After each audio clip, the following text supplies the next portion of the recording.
പാർട്ട്ണറെ വിട്ട് മാറി നിൽക്കുന്നതാണ് എന്നെ പറ്റി വലിയ ചാലഞ്ച് ഉണ്ടായിരുന്നത്. പക്ഷെ നമ്മൾ ആ ഹൗസിന്റെ ഉള്ളിൽ കയറുമ്പോൾ നമ്മൾ കംപ്ലീറ്റ്ലി, ഞാൻ പറഞ്ഞില്ലേ, ഇപ്പൊ പുറം ലോകമായിട്ടുള്ള എല്ലാ സാധനങ്ങളും കട്ടായി പോയി. അതിനുശേഷം അവിടെ വരുന്ന ഓരോ കാര്യങ്ങളും ഓരോന്നും നമ്മൾ ഭയങ്കര ഫണ്ണായിട്ട് എടുത്തുകൊണ്ടും തമാശകളായി മനസ്സിലാക്കാൻ പറ്റുന്നതാണ് അവിടെ ഏറ്റവും വലിയ സർവൈവൽ സ്കില്ല് എന്ന് പറയുന്നത്. സീരിയസ്ലി, അതായത് ഒരാള് പറയുന്ന കാര്യങ്ങൾ ഒരു തമാശയായിട്ടോ അല്ലെങ്കിൽ അയാൾ പറയുന്ന സാധനം ആ ഒരു ലൈറ്റ് ഹാർട്ടായിട്ട് എടുക്കാൻ പറ്റിയെങ്കിൽ നിങ്ങൾക്ക് ഈസി ആയിട്ട് അവിടെ സർവൈവ് ചെയ്യാൻ പറ്റും. നിങ്ങൾക്ക് മെന്റലി സ്ട്രെസ് വരൽ കുറവായിരിക്കും. നിങ്ങൾക്ക് പറയാനുള്ള കാര്യങ്ങൾ ഭയങ്കര എന്താ പറയാ ലളിതമായിട്ട് നിങ്ങൾക്ക് പറഞ്ഞു പോകാൻ പറ്റും.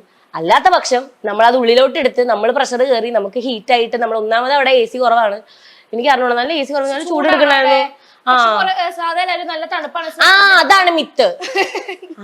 അത് ഈ സീസണിലെ മിത്താന്ന് തോന്നുന്നുണ്ട്.